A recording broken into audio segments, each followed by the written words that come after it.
Hi guys, my name is Megan and today I've got my December wrap up for you. Alright, so December was actually a pretty good reading month, I guess. I mean, I feel like it was pretty decent. So let's dive into what all I finished this month. So the first book that I finished in December, and I know I talked about this at the end of my November wrap up, but I finished it in December, is Felix Ever After. Oh my god, I loved this book to pieces, and I wish I hadn't filmed my favorite books of 2020 video when I did, because this one should have been on that list too. It was so good, and this one should definitely be required reading for just about anybody, because this book made me cry, like full-on tears cry. It was so good. This one got a full 5 out of 5 stars. I would highly recommend this one. Like, I cannot recommend it enough. Please read this book if you haven't already. So the next book that I finished was a comic book, and that was the Wasted Space Holiday Special. This one was just a really cute little holiday comic set within the Wasted Space universe. This one got a 2.5 out of 5 stars. It was an interesting art style, not a whole lot of story to it, but it was cute. Next up, I finished Shattered Bonds. This was really good. This book really didn't end where I thought it was going to.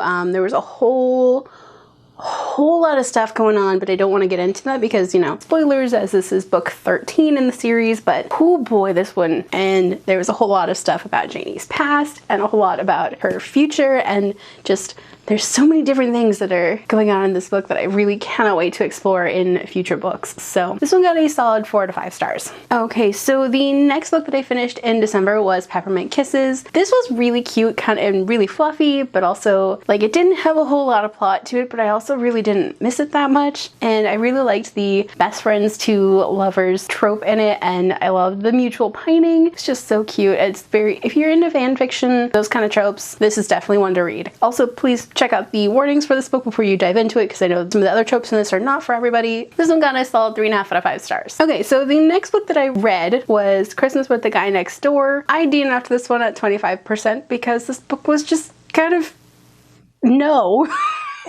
This was a big old no. I did not like the female lead character. She was just kind of there. No personality, nothing. Like, the writing for this book was just kind of terrible. It was just very, like, info dumpy, but in like a really bad way. Would not recommend this book at all. This one got a half star. Actually, no, this would get a 0 star, but no. So the next book that I finished was To Touch the Light. This was such a good book. This one focuses on Hanukkah, and it focuses on a chef who is trans, and it also focuses on a dishwasher, and they have this really nice, beautiful kind of mutual pining thing going on, but also a little bit of insta love, but like in a good way. And it's a little bit of an age gap romance, but oh my god, it was so good. And Mario, the main character, is a guy after my own heart. He does not like the commercialization of Christmas, and, you know, having worked retail around the holidays, I totally get it. I totally understand. And I just love that he was fighting for somebody else to have a really good Hanukkah instead of, you know, like everybody focusing on Christmas. And also we got to see all of the guys from the Irons and Works tattoo shop, which this is part of that series. And I loved it to pieces. And I really liked that this book also kind of focused on how people with not quite so legal immigration status are treated, people who have language barriers, and people who have disabilities are treated. Oh, this book was so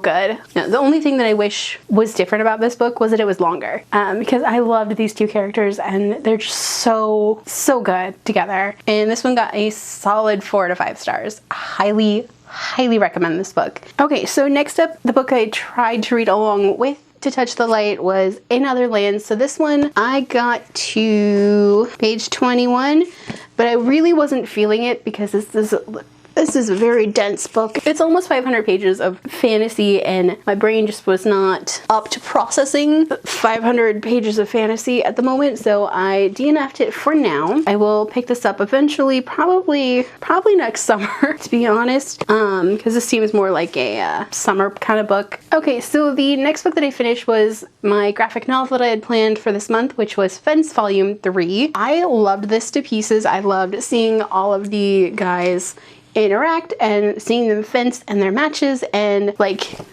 the bros becoming bros, and just I love them to pieces. These boys are just idiots that I love. Also, we got to see all of the boys' families as they came to watch the tryouts for the fencing team, and I really enjoyed it, and I hope we get to see more of them. And also, just Nick and Seiji are some of the sweetest characters. I love them.